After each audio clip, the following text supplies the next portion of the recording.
Thanks for listening to this podcast from Walks Around Britain. For more information, our terms of use, and to click through to see the show notes on our blog with photographs, videos and links to related sites, please visit walksaroundbritain.co.uk.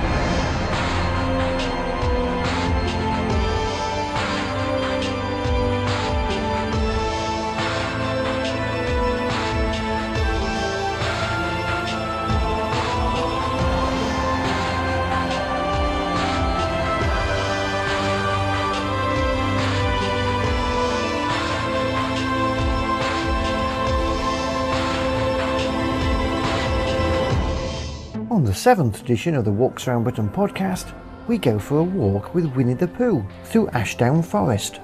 We look at events taking place during National Parks Week. We take a flight for a different view of the Dark Peak's iconic reservoirs. And it's called Walks in the Country Near London, which is not exactly the most inventive title you can, but it's a Ron Seal job. Ding ding! Walking writer Christopher Somerville tells us about his latest book and his passion for walking. Hello and welcome to the Walks Around Britain podcast. The 2012 London Olympics are in full swing, and it was great to see Great Britain's green and pleasant land featuring in the opening ceremony. The team here were all very impressed with it, but we did slightly take exception to the notion that the Industrial Revolution got rid of our countryside. Whilst it's true it did sweep away whole areas and create pollution, the Industrial Revolution also gave us the canals, the roads and the railways, which now enable us to go and see more of our beautiful countryside. And indeed, many of the mills, bridges, viaducts, towns, cities and canals the age gave us are now excellent places to go and walk around.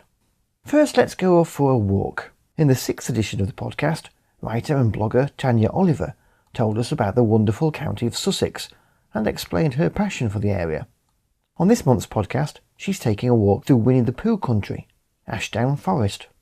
And we're coming along too. So I've just arrived at the car park at Gill's Lap in Ashdown Forest. It's early in the morning, very early in the morning, and beautiful day, absolutely. And I talk a lot about how beautiful Sussex is, but you only have to be here on a day like this, in a place like this, and you can see for miles. And I love this county, and my walk today is going to take me on one of my favourite routes, and it's following in the footsteps of Winnie the Pooh.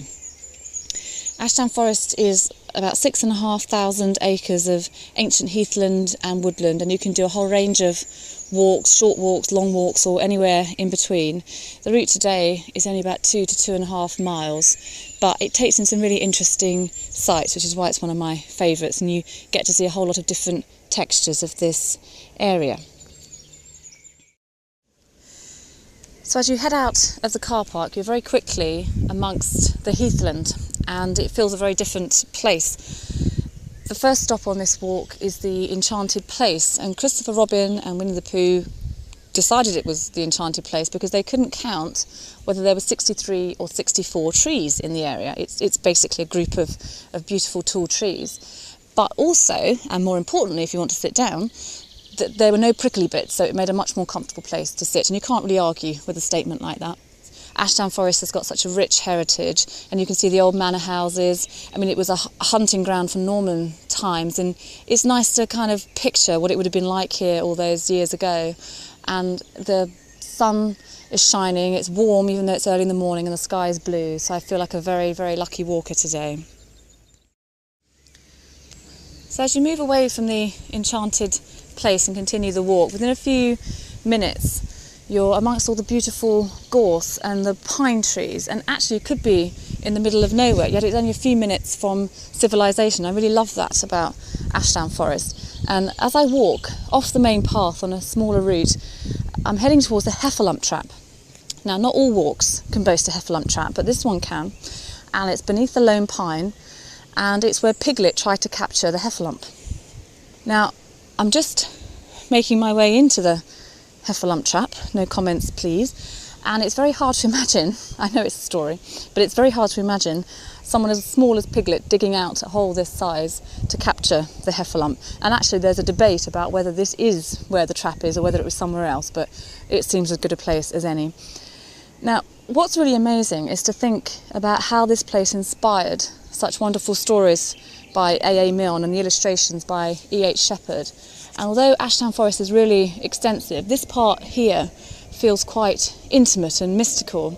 And it's not until you actually look out over the gorse hedges, where you can see for miles, that you really get that feeling for how big Ashdown Forest is, because right here it feels very friendly and intimate. So you can kind of see why Piglet would have chosen this spot.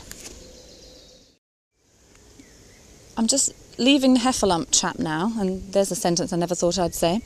And there's a very strange narrow gully down a slope which gets onto a lower level path, and there's quite a lot of prickly gorse to dodge here, which I'm trying to do now very carefully. Certainly this isn't the enchanted place with no prickly places. But what's odd about this gully is it's worthy of a much more wild and rugged place, and you wouldn't think somewhere like this existed in Ashdown Forest, but it really does have something for everyone. But I'm just actually going to concentrate on making my way cautiously down here, hopefully without too much adventure. And I've made it down safely, and the whole walk changes here because now I'm on a really wide, green, open, grassy path with views all around. And what I remember about this walk is the last time I did it, I was looking after a friend's dog called Tilly, and she absolutely loved it here. It's a great place to walk dogs, and you see lots of people doing that here this morning. And this path now leads towards the memorial area for Milne and Shepard. And I'm just going to make my way up to that now. And in the memorial area, there's a plaque. And at the end, it's got a really lovely sentiment. It says, "They collaborated in the creation of Winnie the Pooh and so captured the magic of Ashdown Forest and gave it to the world." I think that's a truly lovely sentiment, and it really captures for me that this really is a place that you can't help falling in love with, because it's inspired such imagination. And you only have to look as you're walking around at the different textures, the different shades of green, the colours, even the birds singing all around me, which I hope you can hear. It really makes you feel inspired as well. I've always been a Winnie the Pooh fan. I mean, he really is my leadership guru. He makes a lot more sense than many people. But even if you're not, it's a great place to do a walk anyway. And like I said before, Ashdown Forest is so extensive that you can pick your own route. You can make your way between the paths and amongst the forest and the heathland, or you can do a planned route. There are lots of routes you can do, which are highlighted at the visitor centre or online. And just pick a route and go and see for yourself what I mean. You really do have to see it to believe it. The Winnie the Pooh route I'm doing today just happens to be one of my favourites. The next part of the route takes you past Rue's Sandy Pit, which is a little quarry effectively, and there's some water at the bottom and various shrubs and vegetation, but it doesn't actually look very sandy anymore, but worth a look nonetheless. And then you go across a little road and to the other side of the forest, and it really changes again here.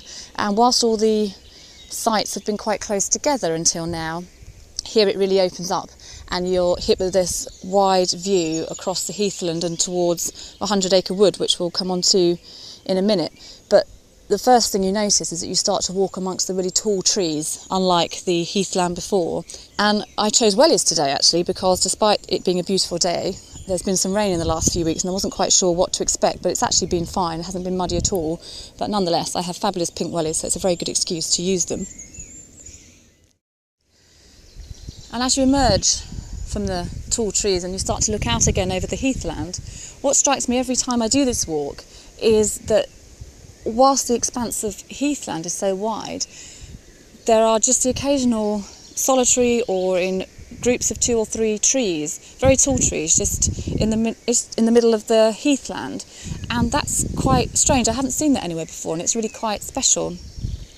And as you follow the slope down towards the stream, which I'm doing now, you come to a bridge, and there's a very interesting story about this part of the walk, and that's that Christopher Robin and Winnie the Pooh set out from the enchanted place one day, determined to discover the North Pole.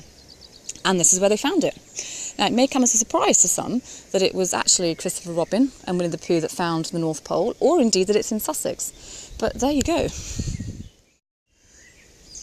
Having crossed the stream, which I'm actually quite surprised there isn't more water in it, given there's been quite a lot of rain recently, even though it's a beautiful day today, but it's a lovely sight nonetheless. But now I'm heading up a grassy path towards 100 Acre Wood, which is called 500 Acre Wood on the maps. And although it's a gentle gradient, nonetheless, please excuse my rather more laboured breathing.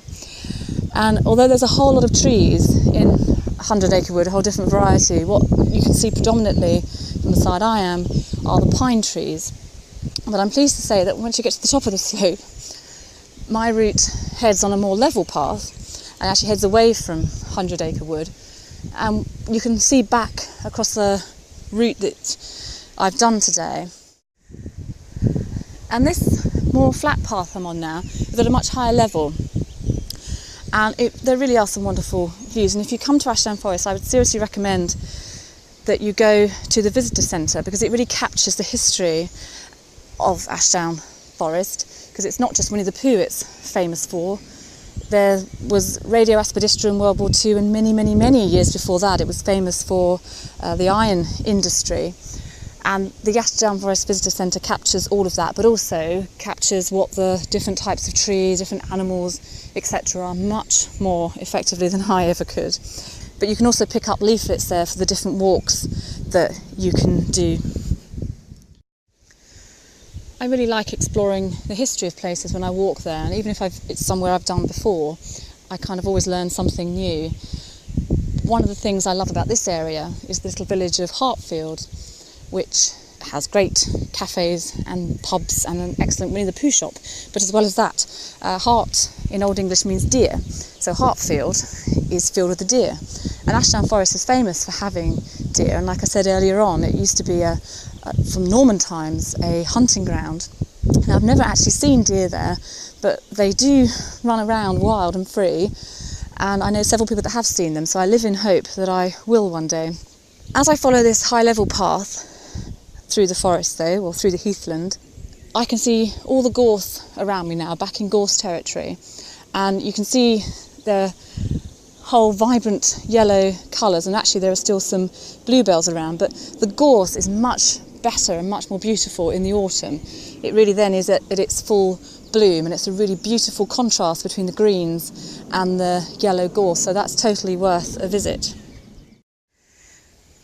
I've just stopped, not entirely because I need a breather, because actually I've been on quite a flat path for a while, but to make sure I'm soaking up the views and the atmosphere, because I can sometimes be very guilty of being very purposeful on my mission and forgetting to appreciate where I am. And I can see all the way back over the walk I've done, including the Enchanted Place and 100 Acre Wood, down into Eor's gloomy place. And I know I've said it before, but the views are so extensive and you really do have to see it to believe it. It's just beautiful. You can see for miles and miles. And I've just passed a couple with a dog, and they're the first people I've seen today. And people say the South East is overcrowded, and no doubt they're right in parts. But in Sussex you can find beautiful solitude. If you want to walk in solitude, you can do that. Or if you want to be with other people, there are walks to do that as well. But even if you're on your own and you see the odd person, exchanging cheery hellos is just wonderful. Now I'm just getting back towards the car park now. So that's my walk done now, pretty much. I've been very lucky having such beautiful weather, and it's been a great walk, so I really hope you come and try that. And you can find out more about walking in Sussex and links to Tanya's blog on the show notes to this edition of the podcast on our blog. And you can reach that by clicking through from the homepage of our website at walksroundbritain.co.uk.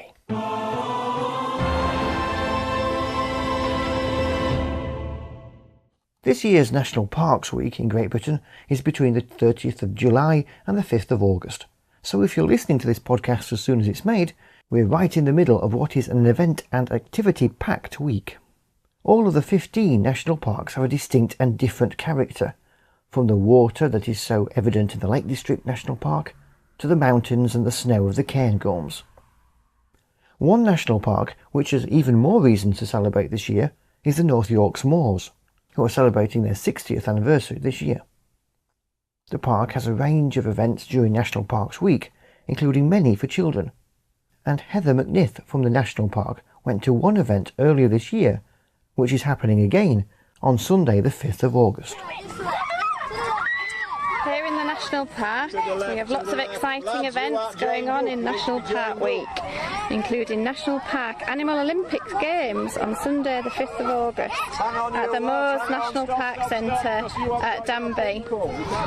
Today we have some local schools trying out the Animal Olympic Games, so let's just see what it entails. Get them massive bits! Get the big bits! Go put it back! Go put it... Right, if we all move forward and the back moves back... Backwards moves back! Here, get some there! Right, you guys come back! In this activity, the children have been pretending to be crabs. They've all been linked together and they have a litter picker, and they're walking across the sand trying to pick up all the litter and put it into a bin. You need to talk to each other, communicate. Back to the bucket! That's right, well said. Back to the bucket now! Back to the bucket! Because we got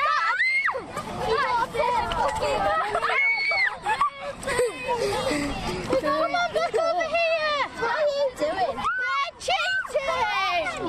Get out!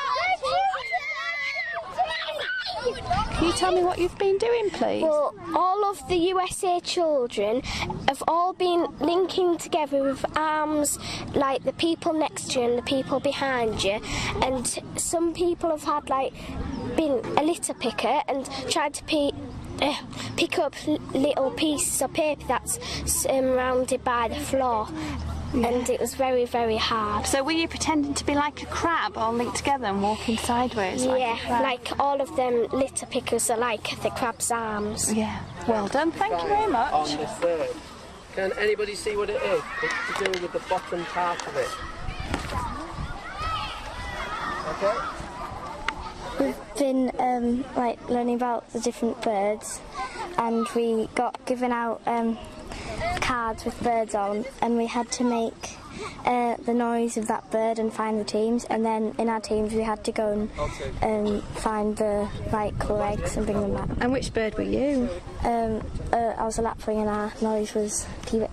If you would like to take part in a National Park Animal Olympic Games and other great activities for families and children, pick up an out and about guide in one of our visitor centres or ring 01439 772 738 or go to northyorkmoors.org.uk.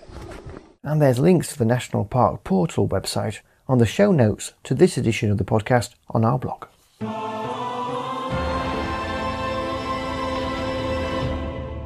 Now, us walkers often see the landscape from above when we hike up some of the country's highest points, be it Arthur's Seat in Edinburgh, Christhall Common in Essex, or Brown Willy in Cornwall. But what about seeing the countryside from above in a completely different way?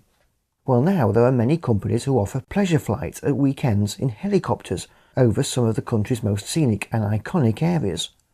And recently I met the friendly team of Central Helicopters of Nottingham in a field across from a pub for a flight over the three most famous reservoirs of the Peak District. It's mid-morning and the helicopter is already here with the ground crew checking her out and making sure that she's ready for flight. Today the team at Central Helicopters are running pleasure flights from here at Olabar, just outside Sheffield, and the passengers for today's trips are gathering now to be checked in. The trips today take off from here and travel all the way across the moors of the Dark Peak to the reservoirs of Ladybower, Derwent and Howden, which together provide practically all of Derbyshire's water, as well as to a large part of South Yorkshire. Now, the reservoirs aren't really famous for keeping Derbyshire residents in H2O, but really for being the training ground for Operation Chastise, otherwise known as the Dam Buster raids in the Second World War. Now, this is going to be my first ever flight in a helicopter, and flying machines look too. It's probably not the experience everybody flying today will be undertaking, as I've got the door next to me removed so I can do some filming and some aerial shots of the reservoirs. So for the first time in a helicopter, and the door is off, but the great team of Central Helicopters will ensure that I'll be strapped in safely, and that my precious camera too isn't going to be undertaking its own bouncing bomb impression. So here goes.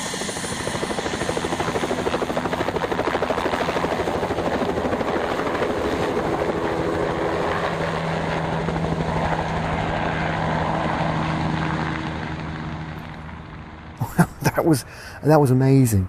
From the air you really get a greater sense of how big those reservoirs are. The team at Central Helicopters market this trip as a Dam Busters tour, but it's a joy for us walkers to see places that we've known and walked around for years in a completely different light. My pilot today, David Marsland, tells us more about the tour. We take off from here, Owler Bar. We fly straight up to the dams. We go up the Lady Bow, which is the first of the reservoirs. We fly up, it sort of forks off. There's left and a right fork, and we follow the right fork and go up towards a Derwent, which has got those famous dam walls that they practised on. And we fly up the Derwent up to the Howden at the top and kind of turn back around and then fly back. The kind of route they would have done, but admittedly considerably higher than they would have done it, and just showing out the sights. And then we get back over Lady Bower and then carry on down the valley and take a look at Chatsworth House and a few of the other little points along the way, and then it's back to Owler Bar. So it's a really nice, compact but really expressive tour, isn't it? Yeah, I mean, there's absolutely loads going on. Of all the tours we do, there's a lot of scenery, there's a load of things to see, and it's normally got a lot of interest for everyone. And it's really interesting to see all the reservoirs, because you, as you're walking around them, you do sort of think that they're very, very big and take up a lot of area, but when you see them from the sky, they're massive, aren't they? They are huge, yeah. I don't think a lot of people are always amazed at just how big they are. And obviously, a lot of people have walked around them, and that's really... we do get a lot of people who come for the dam bust experience and the sort of the older generation who know a lot about the war, but I would say the majority of people are the people who walk around this area and they want to see the walks from above, if you like, and it always surprises them just how massive those reservoirs are. And then when you swing round and you see Chatsworth in all its glory, you really appreciate how beautiful and how well designed those grounds are. Yeah, it is. It's a fantastic house, has to be said. From the air, you really appreciate the size of it, just how nice it is. So tell me about this helicopter. This is what's called a Bell 206. It's a long ranger version. There's a Bell 206 with just 5 seats, and the long ranger that we fly in with 2 extra seats, so effectively 7 including the pilot. And it's a turbine helicopter. And it really is sort of what people expect of a helicopter when it turns up. It kind of has a wow factor, I guess. And it's not just the Peak District that you fly all around, is it? No, this is just one of the places. We fly from Nottingham, obviously, because that's where we're based, at Nottingham Tollerton. We fly from York, from an airfield in the York area. We do Emmerdale tours around that area. And then we go up as far as Preston and the Lake District. We do Blackpool Tower tours and Lake Windermere tours and that kind of thing. So we kind of spread ourselves around the country, really. And you can see some of the stills from the filming I did on the flight on the show notes to this edition of the podcast on our blog. And you can see that by going from our website at walksaroundbritain.co.uk. Many thanks to the team at Central Helicopters for that flight. And there's a link to their website with all their tours across the Midlands and the north of England on the show notes too.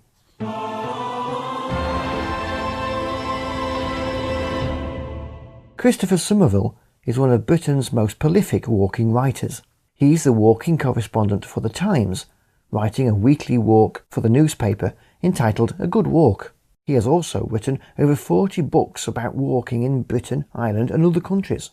In August he adds to the tally with the release of a book featuring walks which are within an hour's train ride from London. And I'm delighted to say Christopher joins me on the podcast via Skype. Hello, Christopher.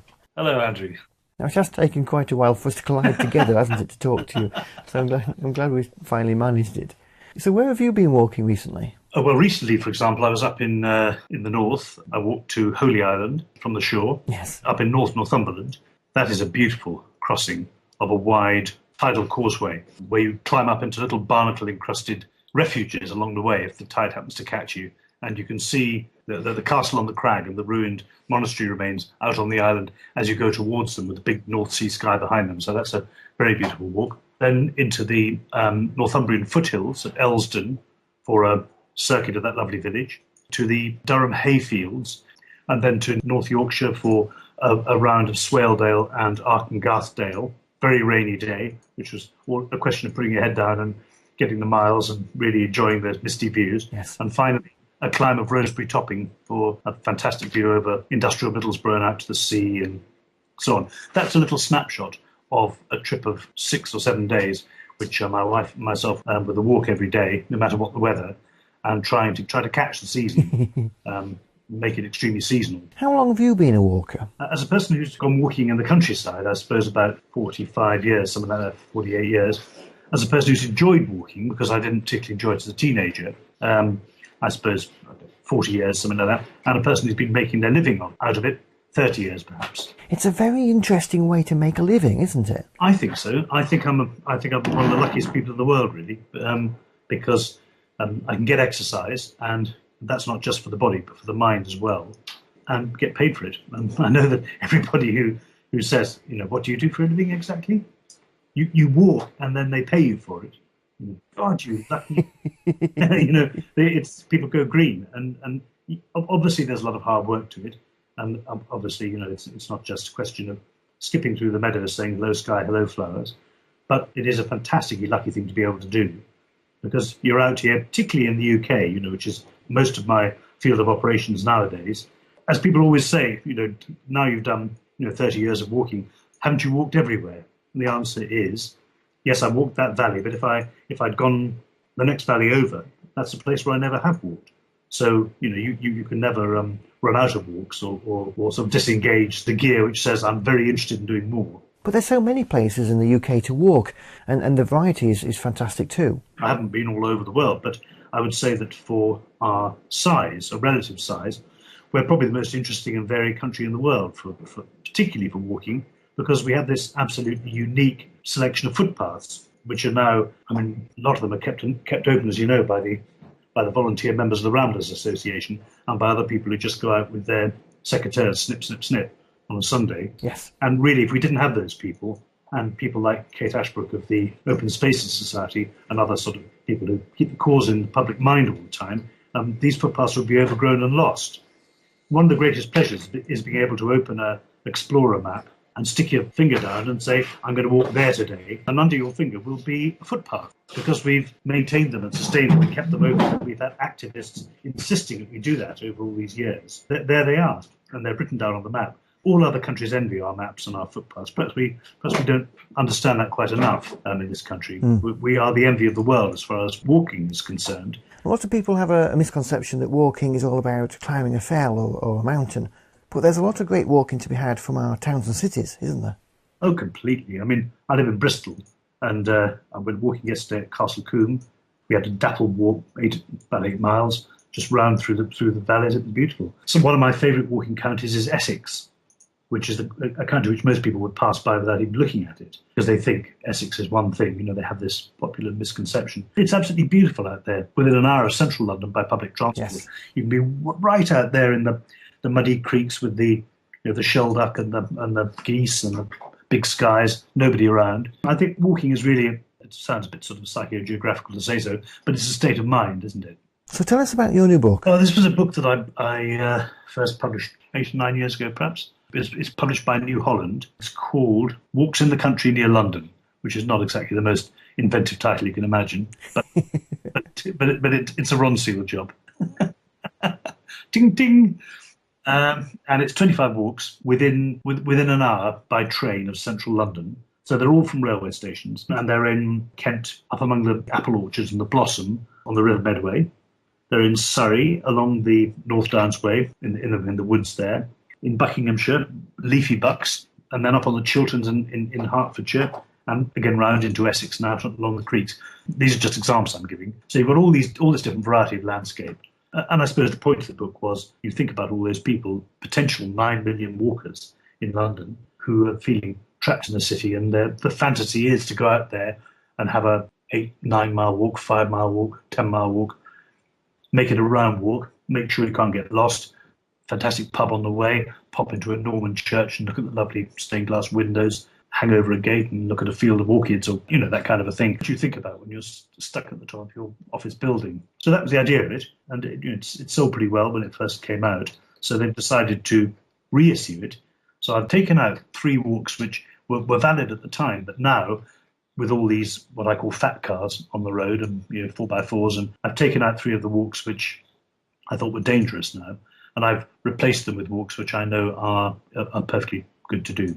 Christopher, thanks for coming on our podcast. Thank you for having me. Well, that's it for another podcast. I hope you're enjoying them, and if you'd like to let us know your comments and suggestions, please do so by Twitter, Facebook, email, or by leaving us a voice message on our blog. Until next time, thanks for listening and happy walking.